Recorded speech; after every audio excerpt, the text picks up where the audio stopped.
Douglas James, get your butt up here. Now you know. You ready, baby? Thanks for having me. Always great. I know, it's so great to see you. Doug is also a new friend. I met him in Miami. Yeah. Yeah, in March. And we were cracking up. Man, we're not going that route, although maybe something funny will come up. Who knows? It always does you. But I was like, we're going to be friends. Yeah. And I'm so glad you're here. Can you please just tell everybody who you are so they can get to know you for a second? Yeah. Hey guys, Douglas James. I live in San Diego. I got a beautiful wife, 2 daughters. I'm a 10-year U.S. Navy veteran. I've been in digital marketing for 11 years now. I'm a paid traffic expert and online high ticket sales. So I am in the online coaching marketing space, if you're familiar. And now I'm in software and different AI technologies. So Very cool. Yeah. And doing very well. Yeah, we're doing okay. Mm-hmm. Okay, big topic. So we're going to go right in. Yeah. When I ask you about imagining somebody that you have carried a resentment toward, who's the first person that comes to mind? I don't know if the vibe today is just everyone's gonna have daddy issues, but That's okay. That's okay. I mean, yeah, as soon as you told me about what we're gonna be talking about, my dad is the primary person that came to mind, and so I mean, growing up, forgiveness definitely is not something that I grew up with. I definitely had to learn it. Mm.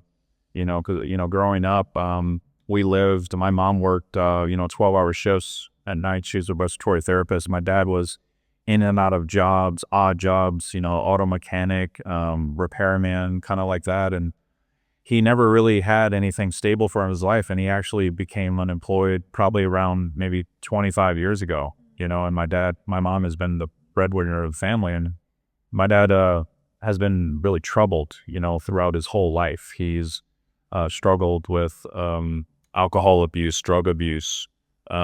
He was technically clinically ill. He's a paranoid schizophrenic on a minor scale. So growing up, I would see things in the home. I had a crazy freaking group of freaking guys. It's actually taken me a lot of time to be able to share this without like breaking down. But I mean, there was times where, my dad would do things like put the screwdriver on top of the doorknob, and so he could hear if it falls. He would say the cops are coming in the house. There's listening devices. He was physically abusive. I watched him beat my mom many times growing up as a kid. He was physically abusive to me as well, and verbally abusive. And I mean, he had an addiction to, like I said, drug and alcohol, but also to gambling. So he constantly was, he would take me on a school night, Tuesday, Wednesday night, across the lake. I'm from New Orleans, Louisiana. We grew up in a town called Covington. So there's this big lake called Lake Pontchartrain. It's the largest lake with a bridge across it, I think, in the world. It's like 30 miles long. Anyway, he would go to New Orleans and drink and drive, go to the daiquiri shops and go to the casinos, and leave me and my sister in the car on a school night, 10, 11, 12 o'clock at night. And we're playing Snake on the old Motorola phones while he's in there gambling, and there's times where my mom, she, on our nights off, she would go with my dad and go gamble and go do all the things and leave me and my sister. And we would be left with like, we didn't even know if we were going to eat. We would go to bed hungry that night. And sometimes I got woken up around 2, 3 a.m. to eat McDonald's because they picked us up food, and sometimes they didn't. And I woke up the next morning hungry, trying to get ready to go to school. We didn't have hot water. We had to put a pot on the stove. I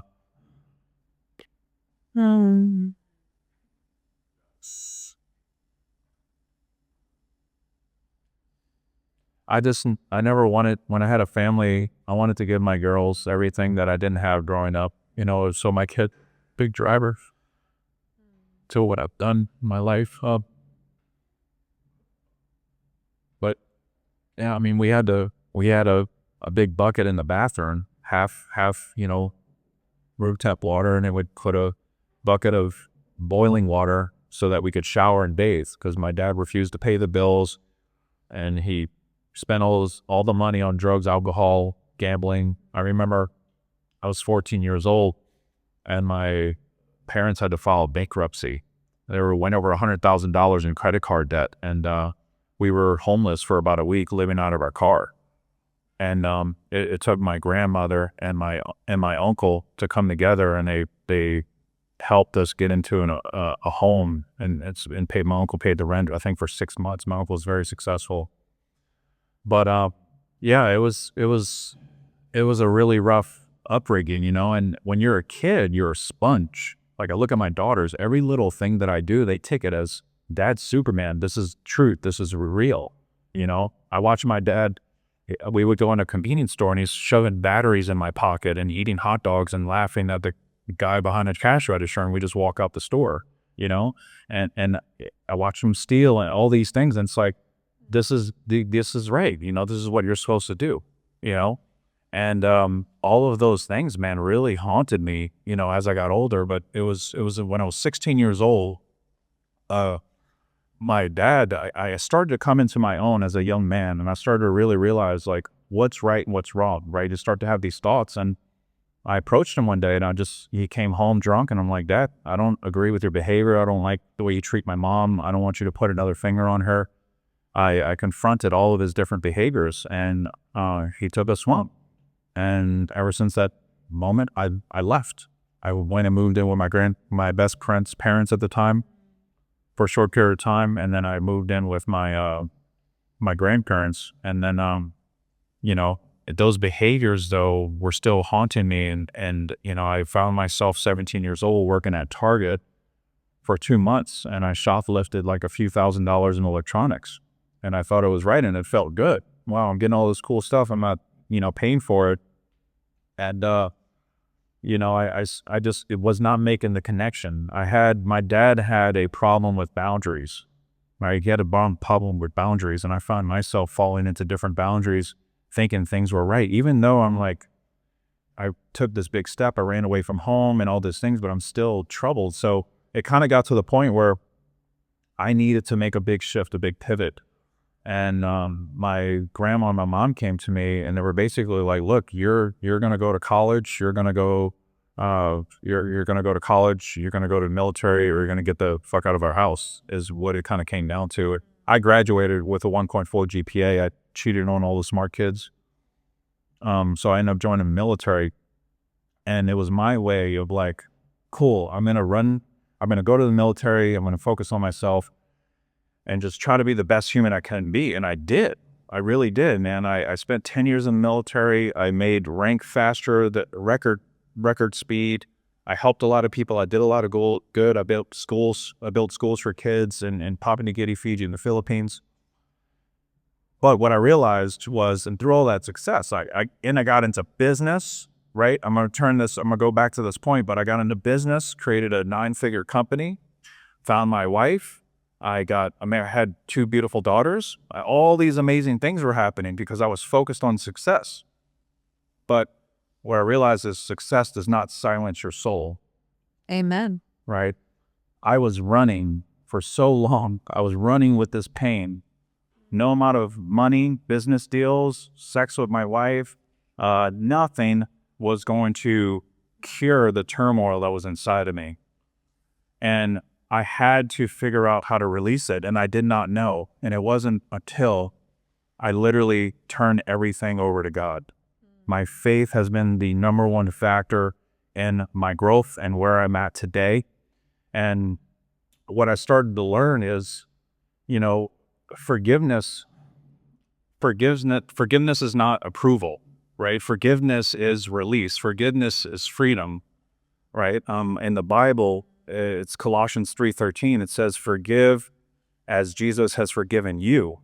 And I struggle with that so long because I'm like, wait, I thought you're supposed to forgive someone when they come up to you and say they're sorry. Like, right? Somebody kicks you in the shin, they steal your wallet, they cut you off in traffic. Hey, sorry about that. You're free. I forgive you. No big deal, right? But that's not what forgiveness is about. Forgiveness is not about waiting for other people to change, right? Forgiveness is about allowing God to change you. And that's what I learned, so it's spiritual warfare, and forgiveness is not weakness. It's forgiveness is strength. So I had to push that pain, give that pain to God, forgive my dad, not because he deserved it, but because Jesus paid for it with his life. So through my faith, that's how I've been able to overcome this. And when I made that shift, we were in New Orleans for Christmas one year, and I sat my dad down after dinner, and I just said, "Daddy, I'm really sorry that you've been so troubled. I'm really sorry that you've had this very troubled life, and I know that you weren't the perfect dad, your perfect husband, but I love you and I forgive you." And I have found through my faith, and I started to preach to my dad. I started to tell him about my experience. And what started to happen in that moment is I saw a twinkle in my dad's eye that I'd never seen before. It's almost as if the Holy Spirit just kind of came over that moment, came over that meeting. And I remember my dad just stood up in the middle of me speaking, and he just gave me the biggest hug that I've ever had in my life. He's never hugged me like that before, and I just felt like we were just floating there for a minute. Hmm. And then my dad just started to pour out and cry and tell me how sorry he was, and admit how imperfect he was. But what I realized in that moment is like, okay, I forgive you, Daddy, but this doesn't mean I have to remember with grace. I can't forget, but I have to remember. Because after that moment and after that time went on, my dad continued to still have these behaviors, right, that I can't have around my children. Yep. Right. And I would hear back from my mom about what was going on. So that is, for me, my kids, I'm really thankful for that, because my kids don't know the version of me before, because that pain would show up in how I led, right? That anger would show up how I would communicate to my wife and how I would communicate to my kids, and deep down, it was that pain that I had to release and give that forgiveness. So for me, it's like a burden off my chest, a weight off my chest, and I'm so thankful. I mean, I don't even know how to ask anything, because that was just unbelievable and so thorough and so deep and so beautiful. And I'm so glad I got to know that part of your story, because I know how faithful you are. And I've wondered what type of crisis that was born from, as it often is. And now I know. Are there ways today that the resentment shows up around your dad? And if so, I'm hearing that you go to God to help remove it, to help free yourself from it. If and when it shows up, and maybe it's not about him, but with whomever, what is a practical application? To me, prayer was so off-putting for so long, because I grew up in an atheist home. And so my journey with even saying God out loud has been revolutionary. And I can totally say it now. And I don't really care who's offended, but I understand if it doesn't make you feel safe, because it depends on what you learned in your formative years, right? But I do now think that prayer is a type of spiritual technology that can really reverse engineer the place we're living from. And so, is there a prayer that you say when resentment pops up? Is there a regimen, a spiritual habit or ritual that you do that shifts your energy that the crowd might be able to use? There's certainly a spiritual, yes, there is. I know that there is a spiritual, you this is all spiritual. This is all things that we can't necessarily see, but we feel and we know to be without a shadow of a doubt. But I know that there's this psychological element as well, and resentment is a bitch. Resentment is like poison that you decide to drink Yep. in hopes that it hurts the other person, Yep. but you're really just hurting and damaging yourself. Forgiveness is the ultimate freedom, right? Um, and when you release that and forgive, right? It's like clinically shown, depression, anxiety, physical illness, all these things go down. So it's like hello, Jack's out the box. We can't put him back in the box. You should forgive, right? Let's not try to, act like we're not going to forgive someone just because they might have done some really effed up things for sure, but you have to find that space. So for me, because I'm in business and because I deal with so many personalities. I've ran a company with over 100 employees at one point. I've dealt with some of the most difficult people trying to transaction in business.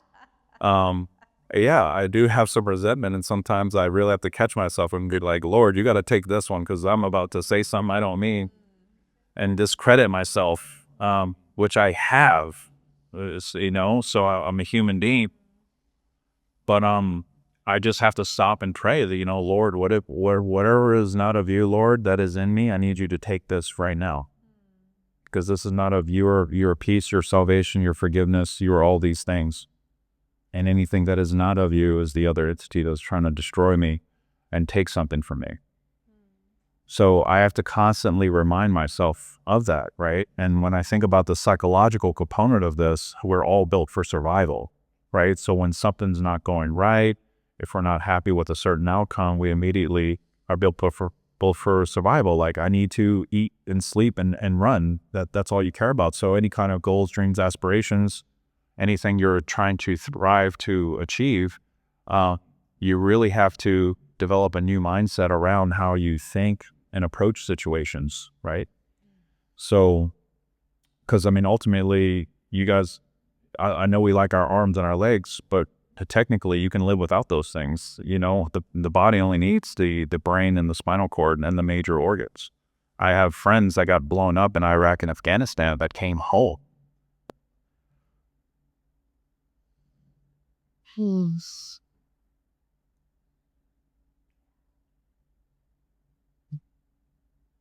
I love you.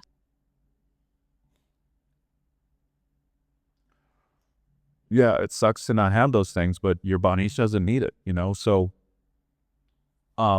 you got to really dig deep here. And this work that Samantha talks about, it's not fugazi, it's not something, and it's real stuff. I had to do a lot of work because I got 2 kids, and when I get older, what's the story that those kids are going to be telling about me, right? We talk about legacy, we talk about what are we going to leave behind. Honestly, yes, I have all these amazing things that I want to leave behind, but ultimately, what are my kids going to say about me when I'm gone? If that story's locked in and straight and positive, I know that there's a lot of good that's going to fall behind that, right? So Thank you so much, Doug. Oh, give it up for Douglas.